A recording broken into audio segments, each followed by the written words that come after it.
8h33 sur RMC et BFM TV. Bonjour Stanislas Guerini. Bonjour. Merci de répondre à mes questions ce matin. C'est vous qui incarnez le parti présidentiel Renaissance. Vous faisiez partie de ceux qui avaient lancé En Marche. En Marche est donc devenu Renaissance. Renaissance est dans Ensemble. On se souvient bien sûr de cette présentation où vous étiez tous les quatre. Richard Ferrand, François Bayrou, Édouard Philippe.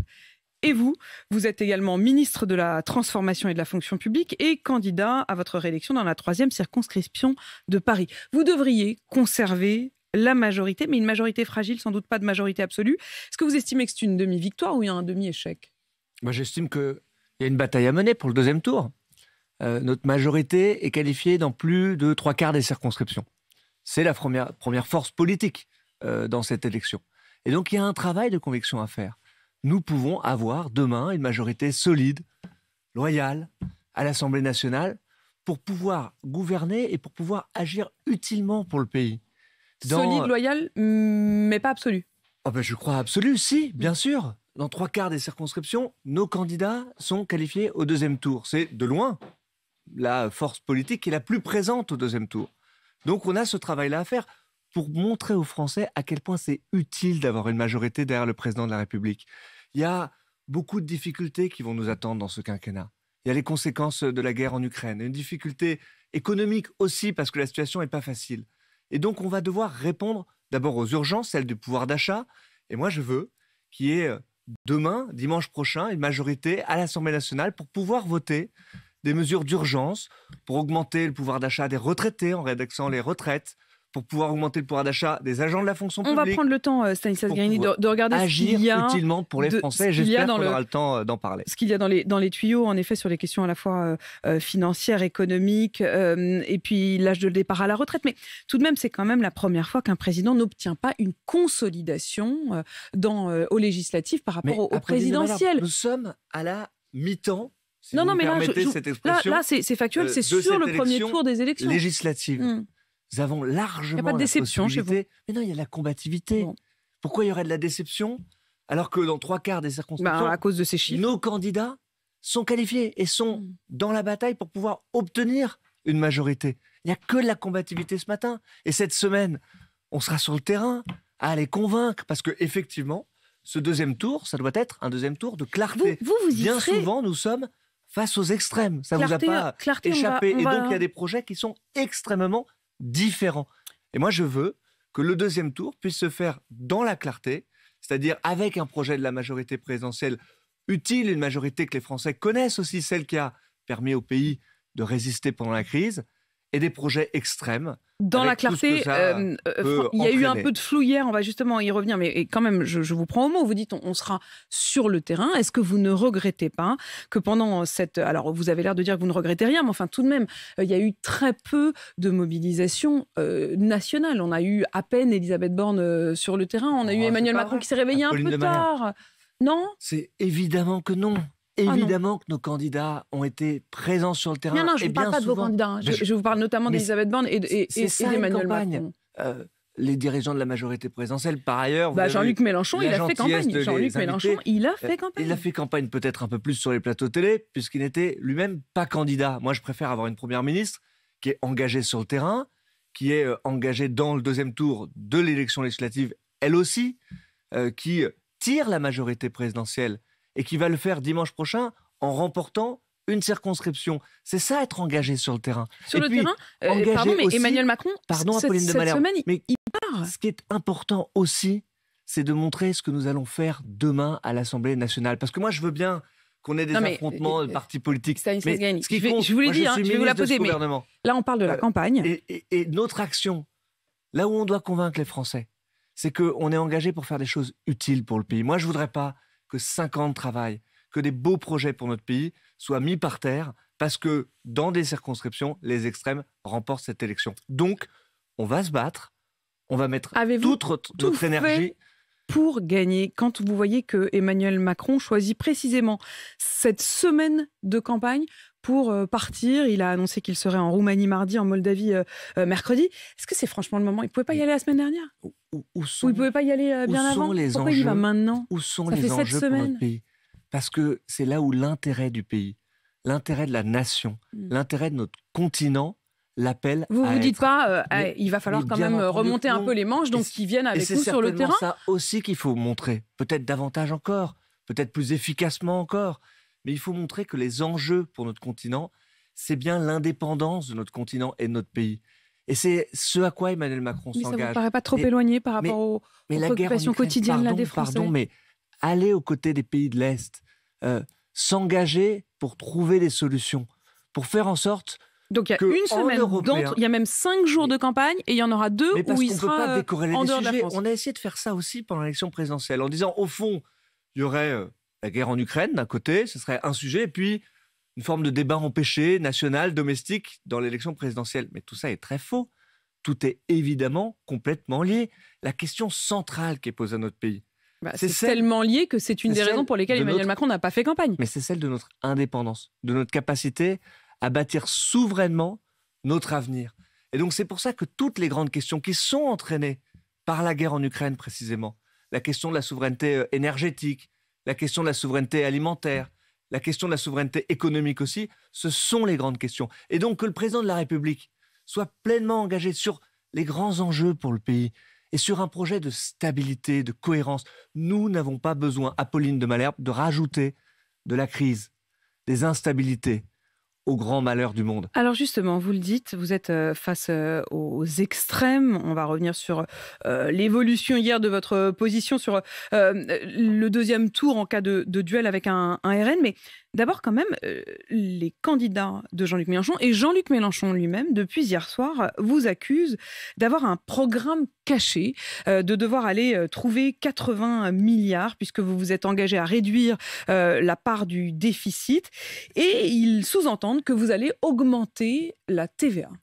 Alors, c'est quand même paradoxal pour un candidat et sa coalition qui porte un programme qui n'est fait que d'augmentation d'impôts et d'augmentation de taxes. S'il y a bien une majorité qui peut être crédible sur le sujet de la baisse des impôts, c'est la nôtre.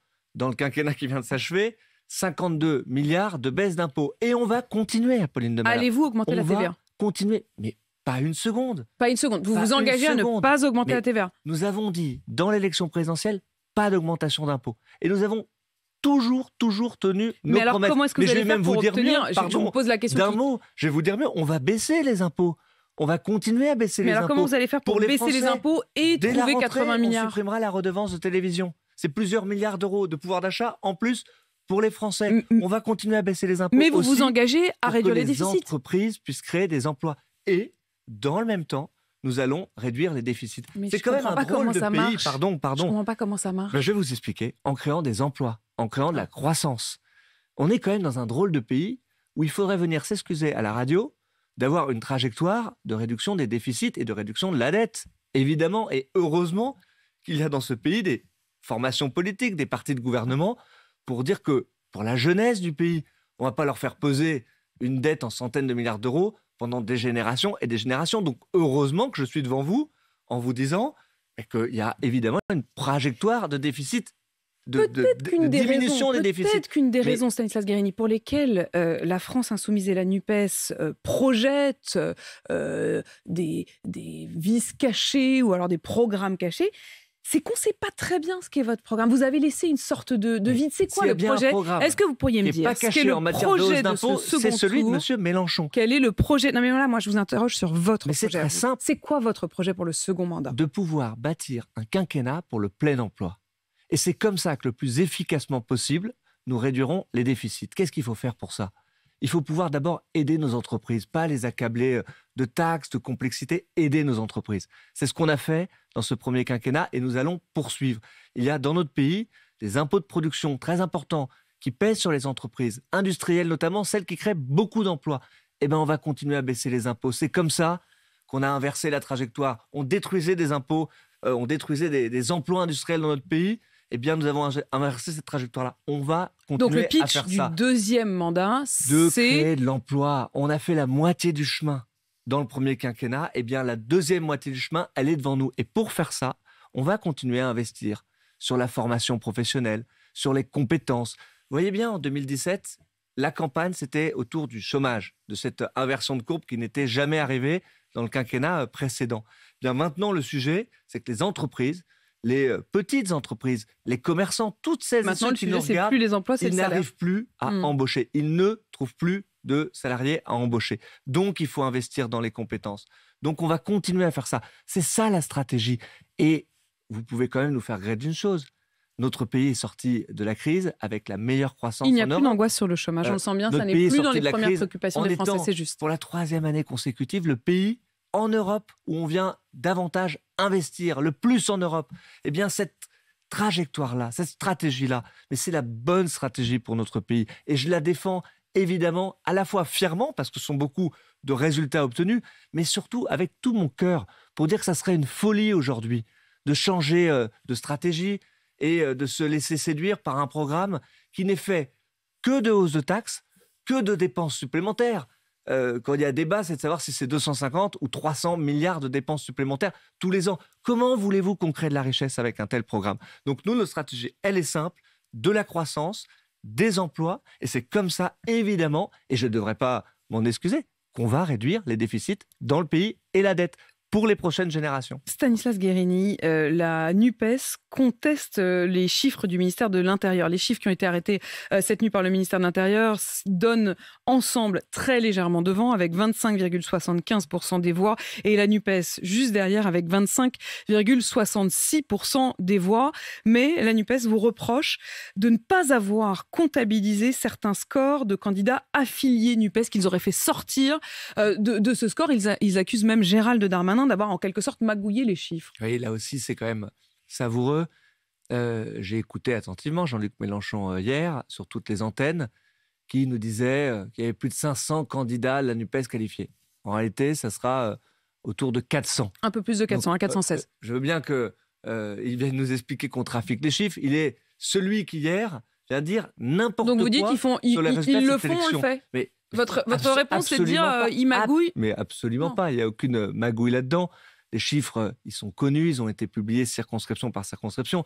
Je rappelle qu'une élection législative, c'est une élection dans chacune des circonscriptions. Donc, ce qu'il dit, c'est qu'il y a des candidats affiliés NUPES que vous avez sciemment sortis si j'ai bien regardé les chiffres, de ce chiffre global. Du ministère de l'Intérieur, il y a même des candidats de ministres, Monsieur Abad, de la majorité, qui pourraient être considérés dans la majorité, dans les chiffres de la majorité, qui ne le sont pas dans les chiffres du ministère de l'Intérieur. Donc chacun... Vous voyez bien que c'est une affaire de nuançage, que tout ça est une forme d'enfumage, de volonté systématique de créer la polémique. Surtout, Jean-Luc Mélenchon, il a théorisé ça. Il a dit qu'il faut tout conflictualiser.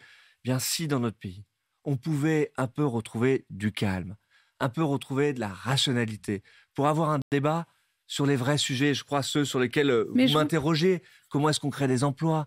Comment est-ce qu'on crée de la richesse pour notre pays? C'est ça qui doit compter, pas les outrances, pas les invectives systématiques, pas la conflictualisation permanente de M. Mélenchon. Mais je vous prends au mot, vous dites il faudra pouvoir débattre du fond. Jean-Luc Mélenchon a invité hier Elisabeth Borne à débattre avec lui, plateau après plateau, interview après interview.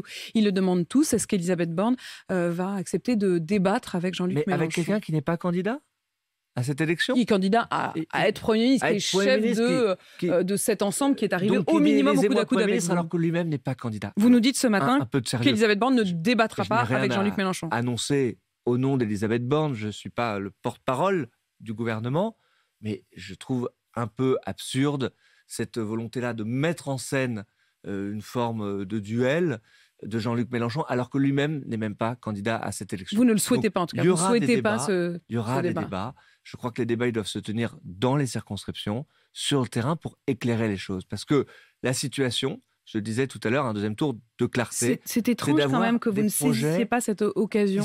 Mais vous m'interrogez ce matin, moi je réponds à vos questions le plus directement possible, pour justement montrer la différence qu'il y a entre les projets. Nous avons un projet Mais est-ce que la meilleure manière de montrer la différence entre les projets, ça n'est pas de débattre? Monsieur Mélenchon et ses candidats, ils portent un projet qui est un projet d'insoumission aux règles européennes. Vous voyez, moi je préfère me battre pour faire le salaire minimum en Europe, comme nous l'avons obtenu la semaine dernière, pour obtenir la sortie et l'arrêt des véhicules thermiques en Europe d'ici 2035, comme nous l'avons obtenu la semaine dernière. Ça, c'est le vrai débat. Le débat sur le fond, le débat des idées. Nous, on est pour rester dans l'OTAN. Nous, on est pour livrer des armes aux Ukrainiens. Nous, on est pour investir dans le nucléaire. Nous, on est pour l'Europe. Nous, on est pour défendre les forces de l'ordre et les protéger et les encourager à faire leur mission. C'est l'exact inverse du projet de Jean-Luc Mélenchon. Donc le débat, il a lieu, il doit avoir lieu dans toutes les circonscriptions et il doit se faire dans la clarté. Il y aura sans doute un groupe assez vaste, malgré tout, des Républicains, même s'il sera moins grand qu'il n'avait jusqu'alors. Vous aurez peut-être besoin d'eux pour venir en appui. Comment vous vivez ça? On verra bien. Moi, d'abord, cette semaine, ce qui est devant nous, c'est de nous battre et de convaincre pour obtenir une majorité la plus large possible. Et pour faire ça, on a besoin de rassembler. Bien entendu, on a besoin de rassembler toutes les forces républicaines. En tout cas, vous les imaginez comme des alliés potentiels? Ils pourraient être des alliés potentiels. Gouvernement, au fond. Je pense aux Républicains, je pense à beaucoup de sociodémocrates. Moi, j'en vois beaucoup sur le terrain. Mais qui seront sans doute moins nombreux à l'Assemblée. Les Républicains auront des députés. Moi aussi, je viens de la gauche. Moi, je viens aussi du Parti socialiste. Et comme beaucoup, jamais je ne pourrais me retrouver dans le projet de M. Mélenchon, parce que c'est un projet d'extrême gauche. Et donc, notre première responsabilité, cette semaine, c'est une responsabilité de rassemblement de toutes les forces républicaines, démocrates de notre pays contre les extrêmes. Parce que dans la grande majorité des circonscriptions, il y a des candidats de la majorité face à des candidats de l'extrême gauche et l'extrême droite. Bien, je pense que ces deux projets sont néfastes pour le pays. Est-ce que ces deux projets sont néfastes de même nature, ou est-ce qu'il y en a un qui est pire que l'autre? Ma question, c'est quand il y a RN face à NUPES, finalement, on a eu un peu du mal à comprendre quelle était la position hier. Est-ce que vous pouvez nous dire clairement les choses, puisque vous dites qu'il faudra de la clarté? Mon engagement dans la vie politique, c'est toujours de combattre l'extrême droite. Donc, il ne doit y avoir aucune ambiguïté. Il y a eu d'ailleurs aucune ambiguïté dès les premières minutes. Non, je vais vous le dire. La porte-parole du gouvernement, Olivia Grégoire, n'a pas voulu répondre même à cette question. Elle était dans une forme de nini après 20 heures. Elle a été elle-même dans la plus grande clarté pour dire jamais une voix au Rassemblement national. Voilà notre ligne, Apolline de Malherbe. Jamais une voix au Rassemblement national. Donc, dans les 58 duels... Je m'engagerai pour que systématiquement les candidats du Rassemblement national soient battus.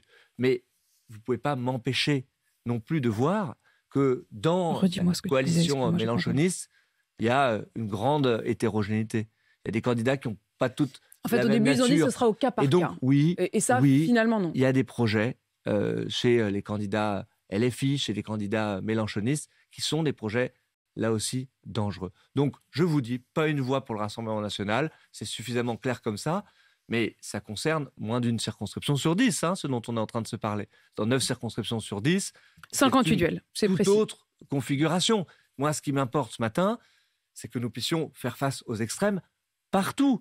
Et dans plus de 3/4 des circonscriptions, je le disais, la majorité présidentielle, elle est qualifiée dans le plus grand nombre de circonscriptions en France, et nettement, et de loin. Moi, je veux bien qu'on puisse débattre de l'affichage national en nombre de voix, des scores des uns et des autres. Ce qui compte, c'est le deuxième tour qui va se passer dans les différents. Vous aviez 15 ministres qui étaient également candidats. C'est d'ailleurs votre cas. Vous êtes au second tour. Vous êtes d'ailleurs tous au second tour. Mais pour l'instant, vous êtes plutôt en difficulté. Vous arrivez au second tour avec 32,78% des voix. Mais vous êtes derrière la candidate de la NUPES qui, elle, fait 37,8% des voix. Là, je vais rassembler. Je vais rassembler parce que je crois que dans ma circonscription aussi, il y a une majorité pour l'Europe, il y a une majorité pour défendre les entreprises, il y a une majorité pour aider les Ukrainiens en leur envoyant des armes. Ça n'est pas le cas de la coalition mélenchoniste. Et donc, je ne crois pas que dans le nord de Paris, dans ma belle circonscription, il y ait une majorité pour ce projet de sortie de l'OTAN, d'insoumission à l'Europe, de sortie du nucléaire, d'attaque systématique et pavlovienne contre les forces de l'ordre. Non, je ne le crois pas. Et donc, dans ma circonscription aussi, elle sera symbolique d'une certaine manière. Eh bien oui, je vais mobiliser et je vais rassembler pour pouvoir continuer à porter un projet de progrès, parce qu'il y a beaucoup de progrès à apporter dans le prochain quinquennat. Vous, comme les autres, Stanislas Guerini, comme Amélie Montchalin, par exemple, qui est en difficulté, si vous n'êtes pas élu dimanche prochain, vous quitterez le gouvernement? Mais moi, je me soumets extrêmement volontiers à cette règle-là. Vous savez, il n'y a rien de plus beau dans la vie politique que de se soumettre au suffrage des électeurs. Et donc, évidemment, je m'en remets totalement aux électeurs. Mais je vais me battre et on va gagner. Et dans beaucoup de circonscriptions, on va gagner parce qu'on croit dans le projet qui est le nôtre. Vous savez, moi, quand je me suis engagé dans la vie politique, je n'y étais pas il y a 6 ans. J'étais chef d'entreprise, j'ai créé une PME, là aussi pour créer des emplois. Ben, je me suis engagé sincèrement. Et cette sincérité-là, de réussite pour le pays, de belles avancées sociales, de progrès sociaux, eh bien, je continue de la porter absolument, pleinement. Et vous pouvez compter sur moi, cette semaine-là, pour matin, midi et soir, aller convaincre les électeurs de nous rassembler pour porter ce projet européen auquel je crois et de porter des progrès sociaux. Et Stanislas Guerini qui voulait donc terminer sur le mot de progrès. Vous êtes ministre de la Transformation et de la Fonction publique, candidat dans la 3e circonscription de Paris. Et vous êtes le patron de Renaissance, le parti présidentiel. Merci à vous d'avoir répondu à mes questions. Il est 8h53 sur RMC BFM TV.